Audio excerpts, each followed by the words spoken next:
I'm going to be telling you guys the best defensive badges in the game. I'm going to be telling you guys how these badges work. I'm going to tell you the best badges to equip for your build. I'm going to tell you how to prioritize your badges for your play style. I'm going to show you the badges that I use. Then I'm going to tell you the badges not to use. Real quick, I just want to say that I'm not going to be showing any boring clips of me just getting plucks over and over again.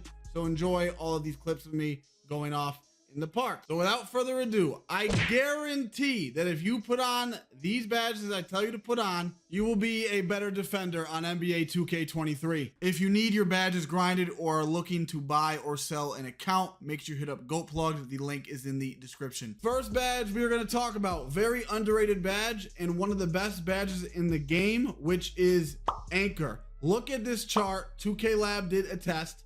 This is Anchor versus standing layup. Okay, look at when it's on Hall of Fame. They have a 2% make percentage if you have Anchor on Hall of Fame. Even just having it on bronze is at 18%, bro. If you can get this badge on bronze, put it on. If you get it on silver or gold, the increase is only 2% for each one up. I really don't think you should waste the badge points unless you have a ton. I would just keep it on bronze, but if you get on Hall of Fame, definitely put it on. That is a game breaker. For guards, this is a must-have badge, but if you're a big, depends on your play style, but the badge is clamps. This has been around 2K for a while, a few years now. All it is keeping your defender in front of you so they don't get blow-bys, and then it helps you with bump animations, those like pick-up dribble animations, all that stuff. Must-needed badge. You guys know about this. Put this on every guard build, 100% guaranteed. Put on clamps, please. Our next badge, probably the most overpowered badge in the game right now, which is glove. I am a ISO lockdown myself. That build is in the description, and most of these clips are on that build, so go check that out for sure. But bro, this badge is so overpowered, like I'm not even gonna lie, it needs to be nerfed a little bit. Like, put it on. I get steals pretty much anytime I want. I currently have it on gold. Just if you get the rating requirement for silver or gold, Hall of Fame, whatever, definitely put it on, bro. The next badge we're going to talk about is Interceptor. This is for if you have the extra badge points, obviously, because most of the time on most builds, Interceptor is in tier 3. Most builds, not all, but most. So if it's not in tier 3, definitely put it on. It's for sure worth the badge points. If you have the extra badge points in tier 3, I would definitely put it on. Or depending on your play style, if you're not guarding the ball, like if you're a center or a wing player or whatever, and you're not typically guarding the ball, you might want to put it on over something like glove, because you're really not guarding ball handlers that much and you're trying to get them lane steals. So all depends on your play style, but either way, Interceptor, very good badge. Next badge is Challenger. I know a lot of the top locks would rather use their badge points on clamps and glove. Usually if you're guarding a spot up in Pro-Am, then it's a good badge to use because it helps with shot contests. You know, if you have the extra badge points, go ahead. I'm gonna probably, once I get my glove cord, I'll try it for a bit, see if I notice the difference. If not, I'll use those extra badge points on Interceptor instead. But if you have the badge points and your perimeter defense is really bad, especially on defending shots, then for sure, put it on, you guys. You don't want to be a bot on the defensive side of the basketball. Real quick, you guys, if you are not subscribed, what are you doing? I post great content. I have the same video, the same format for finishing, playmaking, and shooting. Go check those out. Go check out my other content. You will not regret it. Let's get back into the video with the next badge, which is Chase Down Artist. This badge is not that good this year. Sadly, I have enough badge points to put it on, but I rarely get chase downs. Yes, it does help. Is it a must-have? No, and I have it on gold, bro. Bronze or silver, I wouldn't even waste your time, to be completely honest with you. And even when I get chase downs, Anchor seems to pop up more than the chase down badge itself. So it's a mid-tier badge, okay? Next badge is Rebound Chaser. This is self-explanatory. If you are a center or a big man, put this badge on. What are you doing? Another badge that kind of correlates to this, Box Out Beast, common sense. If you're a big or a center, whatever, lock, put it on. I personally run it myself because getting snagged on, bro, is just the absolute worst feelings. Even if you can get it on bronze and your rebound is 0, put it on, bro. It is worth it.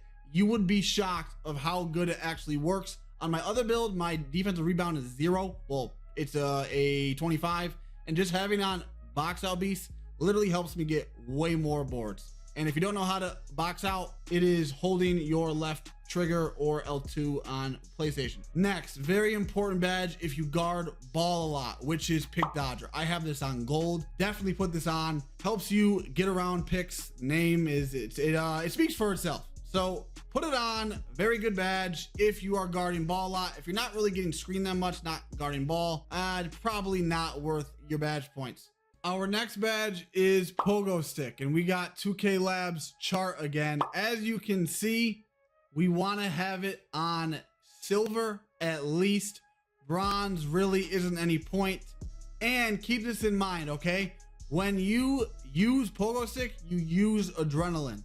So the gray is the speed increase on your jumps without adrenaline. So even if you have the badge on bronze without adrenaline, it is 7% slower than just not having the badge on with adrenaline. So if you don't get it on silver, it's really not worth it. I would say silver or gold is the sweet spot. Not really worth Hall of Fame Pogo unless you're a center playing post scorers a lot, or you like to play on the one-on-one court. Next badge speaks for itself. Post lockdown, if you're a guard, don't even waste your points. You're not gonna get a stop, I promise you that, unless your strength is super high. But even still, don't even waste your badge points. You will not get a stop. Very unlikely. If you're a center, I would put it on if you have the extra badge points. Nobody likes losing to a post scorer. Next, we have brick wall. Self-explanatory, been in 2K since like 2K16, 2K15, I think. It's been in the game for a while and helps you set better picks. Obviously, if you're a center that sets picks a lot, put it on. Common sense. Now we have badges that are useless in my opinion, and never use these badges. There are 3. Menace, don't use it. It's just a bad badge.